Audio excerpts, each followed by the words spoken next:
Friends, કેમ છો બધા? મજામાં છો?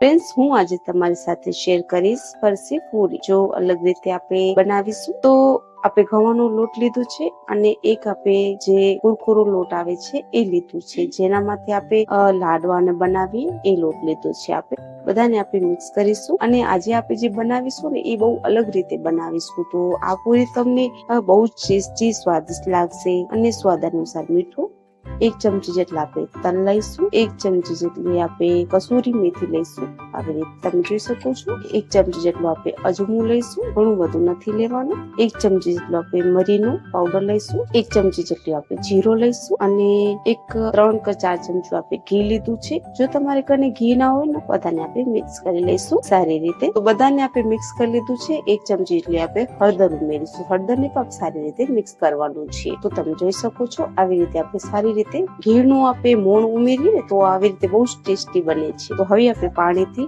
એનો લોટ બાંધીશું. જેટલું પાણી જોઈએ એ પ્રમાણે બાંધવાનું છે અને આપણે કઠણ લોટ કરવાનું છે. જે આપણે ભાખરીમાં લોટ બાંધીએ છીએ ને કઠણ, એવી રીતે બાંધવાનું છે. એટલું આ બને છે ટેસ્ટી. તમે સ્ટોક કરીને પણ રાખી શકો છો અને સવારમાં તમને જે મોડું થતું હોય તો તમે એની ઝંઝટ વગર તમે આવી રીતે બનાવો, જલ્દી બની જશે અને તમે મહિનો દિન સ્ટોક કરીને પણ રાખી શકો છો. તમે જોઈ શકો છો લોટ બાંધી લીધો છે. હવે લોટને આપણે 5 મિનિટ સુધી રેસ્ટ કરવા રાખી દઈશું અને તમે જોઈ શકો છો આપણે મીડિયમ કઠણ બાંધ્યું છે. આપણે રેસ્ટ કરવા રાખી દઈશું 5 મિનિટ સુધી. ફ્રેન્ડ્સ, આપણે 5 મિનિટ થઈ ગઈ છે. હવે આ લોટને જોઈ લઈશું તો તમે જોઈ શકો છો બિલકુલ સારી રીતે આપણો લોટ થઈ ગયું છે નરમ. હવે આપણે એની પૂરી બેલીશું અને અલગ રીતે આપણે પૂરી બેલીશું. તો પાટલો લઈ લઈશું અને આપણે આવી રીતના એક લૂલો કાઢી લઈશું, ગોલ કરીશું આવી રીતના હાથોની મદદથી. એનામાં આપણે કોરો લોટ આવી રીતના છેટીશું અને પછી એને બેલી લઈશું સારી રીતે.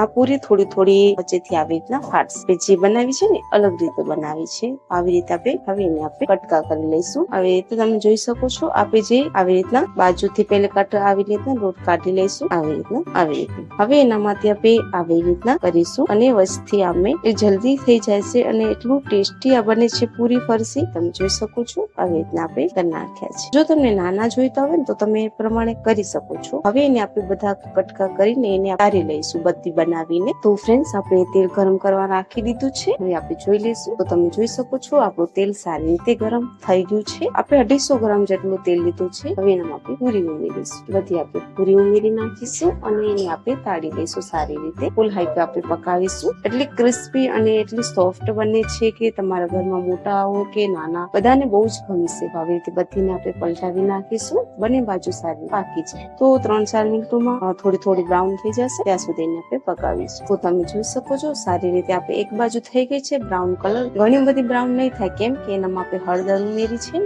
વિનાશ થશે અને બધાને આપણે આવી રીતે પલટાવી નાખીશું. તમે જોઈ શકો છો બિલકુલ તૈયાર થઈ ગઈ છે અને આવી રીતે ટેસ્ટી સ્વાદિષ્ટ ફરસી પૂરી. જો તમને સારી અને સિમ્પલ લાગ્યું હોય તો તમે મારી ચેનલને લાઈક અને સબસ્ક્રાઇબ કરજો. ફ્રેન્ડ્સ, કેમ છો બધા? મજામાં છો? હું આજે તમારી સાથે શેર કરીશ ચોખામાંથી આજે આપણે બનાવીશું નવી રેસીપી. તો આપણે પલાળીને 2 કલાક સુધી રાખી દીધા હતા. હવે એને આપણે પીસી લઈશું. તો ફ્રેન્ડ્સ, આપણે મિક્સરનો ડબ્બો લીધો છે. હવે પીસી લઈશું સારી રીતે. તો ફ્રેન્ડ્સ, આપણે જોઈ લઈશું. તો તમે જોઈ શકો છો આપણે સારી રીતે લીધું છે. હવે આપણે એક કટોરામાં કાઢી લઈશું. તમે જોઈ શકો છો આપણે કાઢી લીધું છે. હવે આવી રીતના. હવે ફ્રેન્ડ્સ, બટેકો આપણે એક લીધો હતો. આપણે કટોરી ભરેલા ચોખા લીધા. આપણે જે આજે બનાવીએ છીએ ને બટેકા અને ચોખામાંથી નાસ્તો, એ એટલો ટેસ્ટી બને છે ફ્રેન્ડ્સ કે તમે એકવાર જરૂર ટ્રાય કરજો.